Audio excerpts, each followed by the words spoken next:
مجھے فیصلہ دو کہ رب کی سب سے بڑی نشانی ہے کیا؟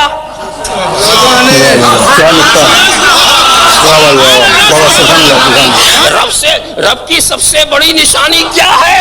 اگر تم کہو گے رب کی سب سے بڑی نشانی عرش ہے تو وہاں تو رسول کا قدم پہنچا۔ ایک راز یہ بھی تھا کہ حبیب کو بلایا جا رہا ہے، حبیب آؤ اپنے کو خود دیکھو۔ السلام علیکم ورحمۃ اللہ وبرکاتہ، میں ہوں آپ کا دوست مولانا احسان رضا۔ بہت ہی اہم اور خاص ویڈیو لے کر آپ کی خدمت میں پھر سے حاضر ہوں۔ اللہ تبارک و تعالیٰ نے اپنے نبی حضرت محمد صلی اللہ علیہ وسلم کو کیوں معراج کروایا، اس کے پیچھے کیا راز ہے، کیا حکمت ہے، کیا فلسفہ ہے، ایک اہم خاص ویڈیو میں آپ کو دکھانا چاہوں گا۔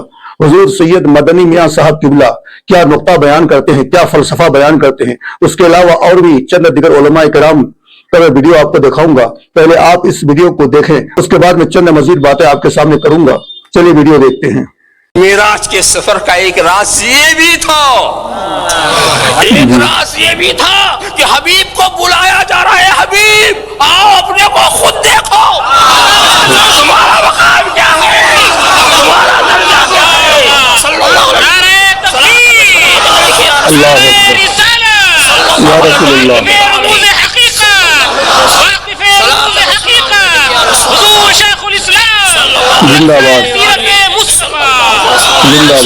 السلام علیکم یا رسول اللہ۔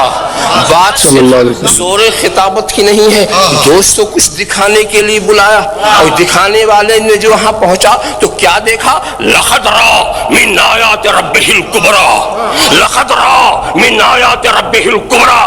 رسول نے اپنی آنکھوں سے رب کی سب سے بڑی نشانی دیکھی، رب کی سب سے بڑی نشانی دیکھی۔ آپ کہو اب مجھے فیصلہ دو کہ رب کی سب سے بڑی نشانی ہے کیا؟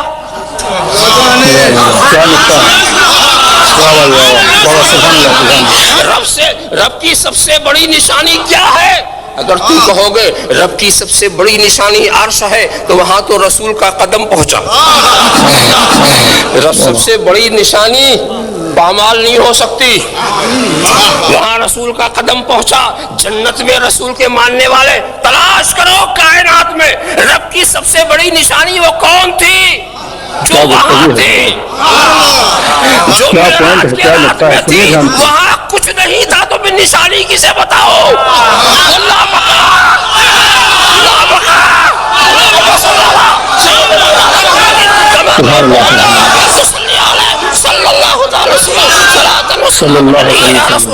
وہاں کوئی نہیں تھا، وہاں کبریا تھا، مصطفیٰ تھا، کبریا تھا، مصطفیٰ تھا، وہاں ذات تھی، یہاں رب کی نشانی تھی۔ اللہم صلی علی سیدنا مولانا محمد اللہ اکبر،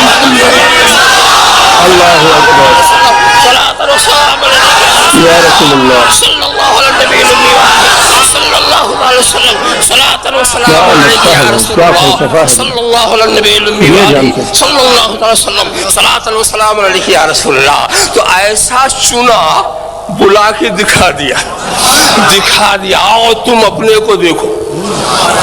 سبحان اللہ، سبحان یہ آیت کبریٰ، ذات مصطفیٰ آیت کبریٰ ہے، مگر یہ آیت کبریٰ اپنی حقیقت وہاں بے حجاب کرتی ہے جہاں سے جبریل کے پر جلتے ہیں، جہاں سے میکائیل کی رسائی نہیں ہے، فرشتوں میں بھی طاقت نہیں ہے کہ نور مصطفیٰ کو اپنی نگاہوں سے دیکھ سکے۔ اسی لیے میں اس شعر کا یہی مطلب پسند کرتا ہوں، اس شعر کا اگر یکسر موئے برتر پرم فروغ تجلی بسوزت پرم، اگر ایک بال کے برابر میں اوپر چلا تو تجلی کے فروغ سے میرے پر جل جائیں گے، تجلی کے فروغ سے۔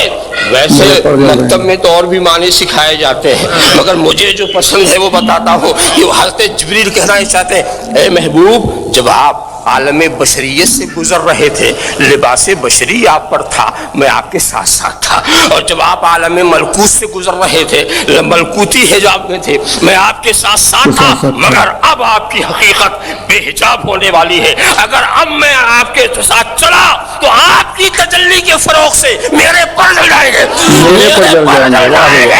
ذرا سا آپ کار کرتے جائیں۔ رب تو آیت کبریٰ کہ جمال جہاں آرا کو دیکھنے کی طاقت نگاہ سیدنا جبرائیل کے اندر بھی نہیں ہے. حقیقت محمدیہ اگر بے حجاب ہو جائے, آپ اچھی طرح سے سمجھتے چلے جائیں, تو چنا اپنے لیے چنا. اور یہ اتنا بڑا فضل ہے کہ جس کو اپنے لیے چنا, ہماری ہدایت کے لیے ہم میں بھیج دیا. یہ اس کا بڑا فضل. ورنہ اپنی چیز کون دیتا؟ جو چیز اپنی ہو وہ کسی کو کون دیتا ہے؟ یہ اس کی منت قدیمہ تو دیکھو کہ ہمارا بھٹکنا اسے پسند نہیں آیا. اللہم صلی علی سیدنا مولانا محمد. وہ کہتے ہیں واقعہ معراج سمجھ میں نہیں آتا, تو ان کو میں پوچھتا ہوں کہ تمہیں تو اپنا وجود بھی سمجھ میں نہیں آتا, کیسے سانس لیتے ہو؟ معدے کا کون سا نظام ہے؟ نظام انہضام کیا ہے؟ تو آج تک اپنے آپ کو نہیں سمجھ سکا, تو رب رسول کے معاملات کو سمجھنے چلا ہے. اپنی چھوٹی سی عقل کو اتنا پریشان نہ کر ورنہ تو الجھ جائے گا. کہتے ہیں جی سمجھ میں نہیں آتا جی, کیسے گئے, کس طرح گئے, کیوں کر کے گئے؟ تو نبی پاک نے تو کہا ہی نہیں میں گیا ہوں, حضور نے تو بعد میں کہا ہے میں گیا ہوں. پہلے تو رب فرماتا ہے سبحان اللہ, جو لے کے گیا ہے وہ ہر عیب سے ہر نقص سے پاک ہے. ایک زمانے تک جو دہریے قسم کے لوگ تھے نا, عقل کے پجاری, ایک زمانے تک یہ کہا کرتے تھے کہ حضرت سلیمان علیہ السلام کا تخت ہوا میں کیسے اڑتا تھا. بڑا اعتراض ہوتا تھا, بڑی اس پر باتیں ہوتی تھیں. اب نہیں آپ سنتے ہوں گے کوئی بات, کیوں بھلا؟ اب ہر روز جہاز اڑتا ہے اور اس تخت سے زیادہ وزن لے کے اڑتا ہے. چھوڑ گئے حضرت سلیمان کے تخت پر اعتراض کرنا, اس لیے کہ سارے اڑ اڑ کے آتے جاتے ہیں. پھر ایک نیا اعتراض شروع ہو گیا, اتنا چھوٹا سا کنکر اور اتنا چھوٹا سا بابیل اور اتنے بڑے ہاتھی کو کنکر مارے تو اتنے سے کنکر سے ہاتھی کیسے مر جاتا ہے؟ بڑی پریشانی تھی. پھر اللہ نے فضل کیا تو بندوق کی گولی ایجاد ہو گئی. کہنے لگے نہیں نہیں, پریشر سے لگے تو ہاتھی ماری جاتا ہے. اب اس کے بعد دوبارہ اس بات پر اعتراض نہیں کرتے. پہلے کہتے تھے کہ انسان کیسے جاتا ہے, کیوں کر جا سکتا ہے, ممکن کیسے ہے, یہ مطلب کیسے ہو گیا, معراج کیسے ہوئی؟ تو پھر ایک بندہ چاند سے تو ہو آیا ہے, اور جس نے وہ بندہ چاند پہ اتارا ہے اس نے کہا ہے کہ یہ آخری منزل نہیں, اس سے آگے بھی انسان جا سکتا ہے. تو میرے مصطفیٰ کریم نے فرمایا تم تو اب جانے کی باتیں کرتے ہو نا, جہاں تک میں ہو آیا ہوں تم سوچ بھی نہیں سکتے.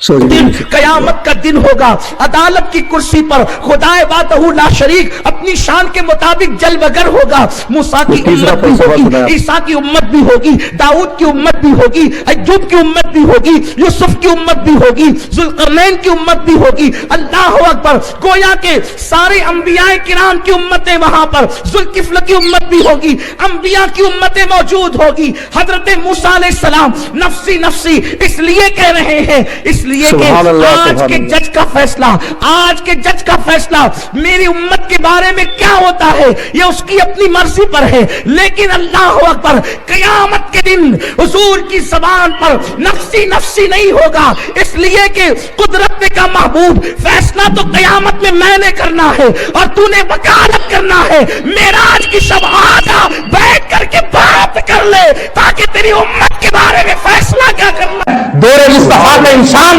ستاروں پر کمل ڈالے گا, اس لیے رب کائنات 1400 سال پہلے یہ اعلان فرما دیا لَتَرْكَبُنَّ طَبَقًا عَنْ طَبَقٍ. اے انسان یقیناً تم ایک طبق سے دوسرے طبق کی طرف جاؤ گے. وہی انسان زمین پر بیٹھ کر چاند پر پہنچا, چاند سے مریخ کی طرف گیا, مریخ سے مشتری کی طرف گیا, اور پھر انسان کی ترقی, انسان کے اس ترقی کے معیار کی بنا پر میرے رب نے مصطفیٰ کو معراج کی شب لامکانی بلایا اور بلا کر یہ بتا دیا میرے حبیب قیامت تک کوئی انسان ترقی کرتا کرتا کرتا کرتا آسمانوں کی بلندیوں تک پہنچ جائے, مگر وہ بلندی, وہ رفعت اس کی گردے راہ تک نہیں پہنچ سکتا جہاں معراج کی شب میرے مصطفیٰ کے نالائن پہنچے تھے. پیغام معراج یہ ہے, اللہ کے نبی حضرت محمد صلی اللہ علیہ وسلم کی سب سے پیاری بیوی حضرت عائشہ صدیقہ رضی اللہ تعالی عنہا ایک مرتبہ اپنے والد محترم حضرت ابوبکر صدیق کے گھر سے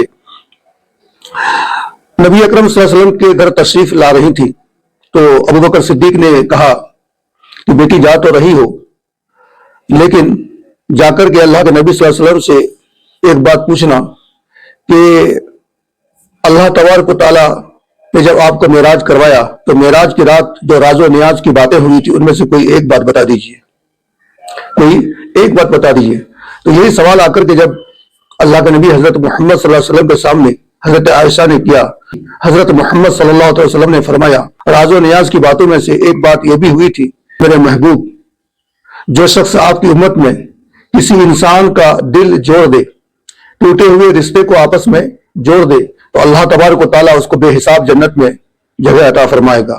یہی خبر لا کر حضرت عائشہ صدیقہ رضی اللہ تعالیٰ عنہا جب اپنے والد محترم کے سامنے پہنچائی تو اللہ کے حضرت ابو بکر صدیق زار و قطار رونے لگے۔ حضرت عائشہ صدیقہ رضی اللہ تعالیٰ عنہا نے عرض کیا میرے والد محترم یہ رونے کی وجہ کیا ہے؟ ابو بکر صدیق نے فرمایا کہ کوئی انسان اگر ٹوٹے ہوئے رشتے کو جوڑ دیتا ہے تو اللہ تبارک و تعالیٰ اس سے بے حساب جنت میں جگہ عطا فرمائے گا۔ تو میں رو اس لیے رہا ہوں کہ کوئی انسان اگر کسی کا رشتہ توڑ دیتا ہے، کسی ملے ہوئے انسان کو آپس میں جدا کر دیتا ہے تو اللہ تبارک و تعالیٰ اس کو بے حساب دوزخ میں بھی داخل فرمائے گا۔ دیجیے اپنے دوست مولانا احسان کو اجازت اور اس ویڈیو کو ثواب کی نیت سے زیادہ لوگوں تک شیئر کیجیے۔ السلام علیکم ورحمۃ اللہ وبرکاتہ۔